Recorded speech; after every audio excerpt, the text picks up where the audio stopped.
Thank you, Francis. Thank you. Thank you for being willing to. I want to do a brief introduction of Judge Ryan Patrick. Uh, when Ryan Patrick first took the bench, I remember myself having some reservations because he was a young guy and he was a prosecutor, and I had those reservations about him as a judge.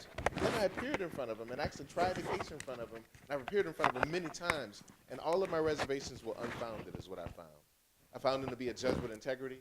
I didn't always agree with his rulings, but he seemed to listen and arrive at his rulings with reason. And he seemed to hear both sides and consider both sides. And I found that he was a refreshment, and I say a refreshment, not refreshing, but he was a refreshment. He was something on the bench that was a rarity, and it was very refreshing to appear in front of him. And so I was grateful that he agreed to come and speak. And I wanted to say thank you, Judge Patrick, and introduce him to you. This is Judge Ryan Patrick. Well, thank you very much. I don't think he has anything like ready for trial in my courts. I don't know. He was trying to butter me up. Well, thank you all for inviting me. I'm happy to be here. I'm actually right in the middle right now of, we just finished picking a murder jury with an African-American defendant. It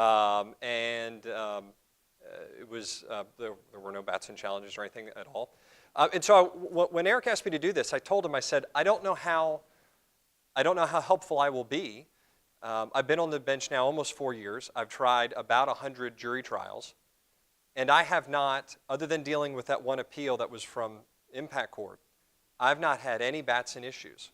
And when I say none, if an attorney has brought up a Batson issue at the bench during jury selection, I don't recall it. I've certainly had nothing litigated, and I told him that. I said, I've got no experience with this in almost 4 years. And as a prosecutor, 6 years as a prosecutor trying about 75 jury trials, I was Batson twice as a prosecutor. I'm going to talk about both of those.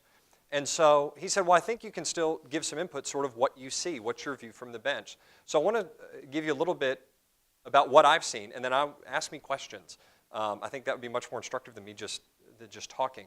I want to tell you about the 2 times I was Batsoned as a prosecutor. The first time, I remember being trained about it in prosecutor school, and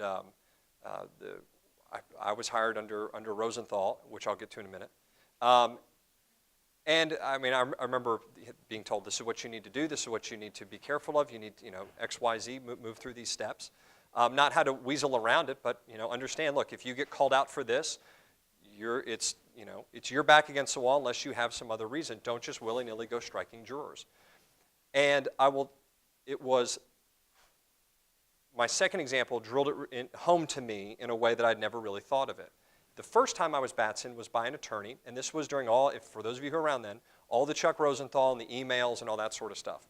And the Batson challenge was generally, I don't remember anything about I remember who the attorney was. I don't remember anything about the case. I don't remember who the defense, I don't remember anything about it. But I remember it was just a general Batson challenge overall, and the claim was basically, well, there's just systemic racism in the DA's office coming from the top down. Therefore, any strikes of any African-American jurors are therefore grounds for Batson. And I remember it was the first time that I'd ever been challenged at all. I had no idea what to say. I was a brand new felony 3. I was clueless. And I remember the judge kind of bailing me out and saying, looking at the defense attorney, are you saying Mr. Patrick is himself a racist? And the defense attorney paused, and he said, well, not him specifically. Well, do you have a jury? And he could not articulate anything. He was just throwing a bomb up there. And it's not an attorney, it's someone you would all know, and it's not someone I would expect that from. I think he was trying to make hay of the current situation. But what really drove home this idea of Batson and being very careful as a prosecutor, and I want to stress this, not careful in a way to work around it, but just being very aware of who the jurors are. And I was a felony 2. This was what case was it? I don't remember who the defense attorney was. It was a child sexual assault case. The defendant was African American. And I remember getting down to a handful of strikes left. And all I did was go through the cards, and I decided I wanted people on the jury who had little kids. And I started striking everybody left over on the panel that did not have children, or that didn't have any children. And I think I had 4, if I remember correctly, 4 or 5 strikes remaining. And of those 4 or 5, all but one of them were African American. I wasn't paying any attention to it. All I was doing was looking at the cards. I think the judge was sniping at us to hurry up and get our strikes in. with one exception. There was a HPD officer in full uniform. I made a point to leave him on the panel. I was not going to strike him. And he was African American.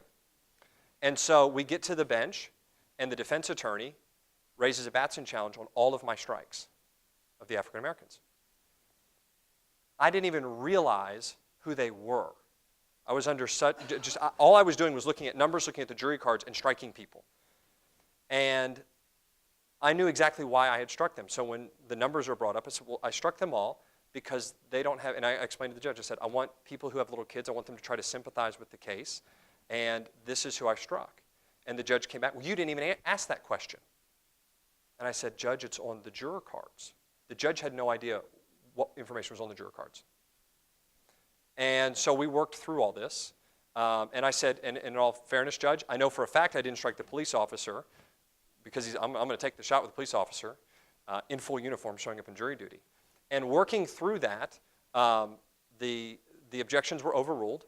And working through that, there was no issue on appeal. But ever since then, after that, as a prosecutor, I was just much more aware because I felt like in that situation, I was on my heels because I hadn't taken the extra minute just to go through and really pay attention to what I was doing. I was doing it so quickly and just trying to move through the process. And if memory serves me correctly, there were other issues that some of them had said, but I want people with kids. And everybody who ended up on that jury had children, had small children. I think everybody had at least younger than teenagers at home, if I remember correctly, because that was a big issue on appeal. Now, as a judge, I haven't had a single Batson challenge, not one. And I was thinking about why, and I was really trying to work through that. And so today I was paying very close attention. And this is going to sound something that probably sounds very un-PC. But as more and more as I've thought back to the recent trials I've had,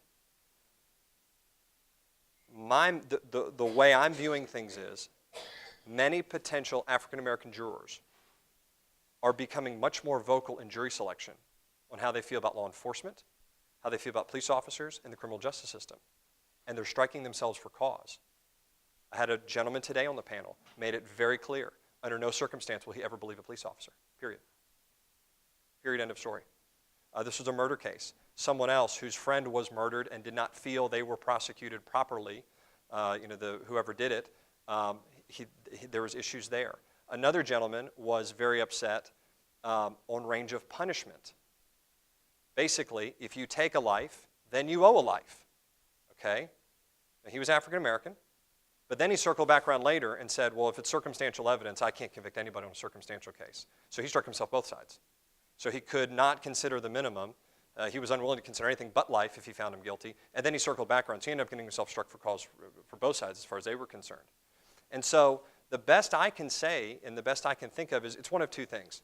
Defense attorneys are not paying attention to the strikes. That's probably more of it. And as just recently, the way I'm internalizing it and seeing it is I believe people are becoming more vocal about what they feel and what they see, everything that's been in the news, on what they feel about law enforcement. And those answers, truthful or not, are getting people struck for cause. It's getting harder and harder to pick a drug jury across the board, no matter what the demographics are. It's harder and harder to pick a drug jury now. It's becoming very difficult to pick probation-eligible juries in many situations. And so I think people are just getting their view of the criminal justice system and casting a very wide net. And the ultimate question is, can you be fair? That both sides ask, depending on what type of question they're asking, and people are being struck for cause. I've had more busted panels in the last year than I had in my first 3 years as a judge. And a lot of that, it's not because the cases are any more complicated, there's any more issues. It's really the feedback from the jurors. They're becoming more and more vocal. And that's from both sides. That's the state getting people to talk, and that's the defense getting people to talk. And so that's sort of my experience, what I'm seeing from the bench. I think it's two things. I think it's attorneys not paying attention to who the strikes are. And I will tell you this as a judge, sitting up there, one, I can't see everybody because y'all are in the way, so I really can't see the whole middle of the jury. And that second and third row are so close together in the courtrooms, you really can't, if they're short, you can't see their faces. So of the 65 people, I can probably only put eyeballs on the face of maybe 60% of them. I just physically can't see them. And I'm not a judge. I don't sit there with the jury. I'm not looking through the jury chart. All I do, and the way I pick a jury, is I'm listening for strikes for cause from either side, and I call the sides up, and people I believe are struck for cause, one side or the other. I just ask, do you agree or disagree, and we move through the list.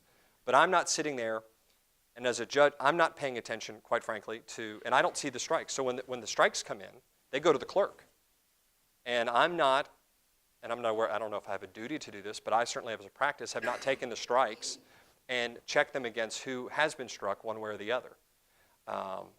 And so as a judge, there's a million things going on.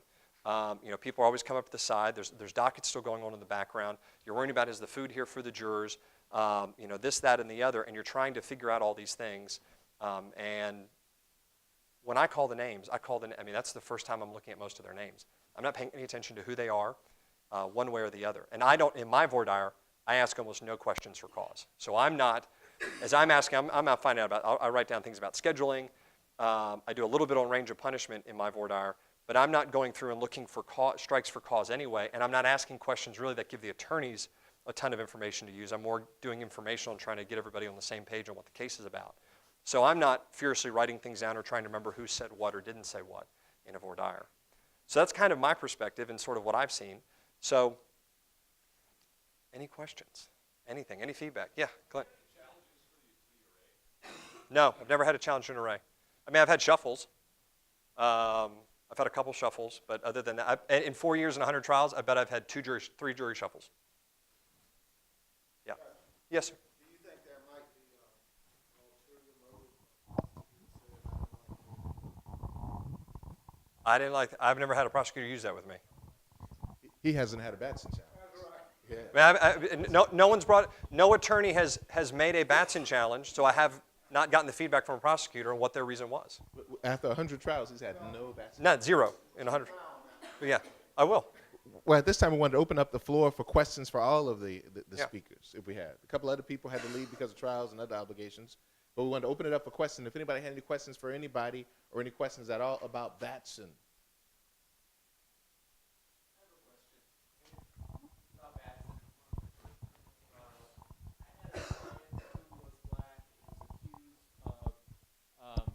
He was Hispanic, and he was accused in the prison of assaulting by throwing poop on a black inmate. He did not want any black people on his jury. And as a defense attorney, I'm thinking, what's good for the DA is I'm not going to do something I think is wrong for them to do, which is strike everyone just because of their race. Now, his reason wasn't just that he was a terrible racist. His other reason was he was afraid they would identify tremendously with some of the victims that he'd thrown poop on were black. Some of them weren't. So there ended up one black juror. I didn't strike him, and there ended up at least one black juror, and he was furious with me, and probably still is. I've gotten noticed. I just wonder if that, the panelists' view, as a defense attorney, do you feel what's your duty with Batson and your client's wishes? What I think you're asking is it okay for defense lawyers to use Batson? I did not strike that guy. Right. But your question, is it okay for defense lawyers to use Batson? I'm sorry, to use race and use impermissible things that would be considered. I think it was correct to do it. I'm asking if you all disagree. The state can raise a Batson challenge to the defense also. Because it is directed towards the jurors and the jurors' right to serve, the state can raise a Batson challenge to the defense too. I'll real quick, I wanted to bring up the story, and not to interrupt. The story that really, though, as a prosecutor, sticks with me on just, I don't want to say not worrying about race, that's not the way to put it, but one of the first felony cases I tried, it was a drug case. And like I said, my head was buried in my notes, and one of the guys who ended up on the jury, it was an African-American defendant, and it was a young guy, he was in his early 20s, and he goes and sits on the jury, and I'll never forget my chief. She came up to me, she goes, "You left him on the jury." And I said, and this guy had this very large afro. He had a gold tooth. He was very young, and he was the strongest state's juror in the box. They found the guy guilty. It was a drug case, and he was the holdout for life on punishment. And when we talked to him afterwards, he came up and talked to me, and I said, and then I got the vibe from talking to the jurors for what was going on. And here's what he told me. He said, because the defendant got on the stand of punishment, and remember, he was a habitual, it was a lot of drugs, and he had a sob story about his life and how he grew up. And the guy said this, he goes, you know what? I had no sympathy for that guy. I grew up in the same neighborhood, and he goes, I'll never forget, he goes, I got my butt out of the same crappy neighborhood that he did. I got no sympathy for the guy. He goes, he's the reason why my grandma doesn't like going out at night in her neighborhood. And that's really stuck with me.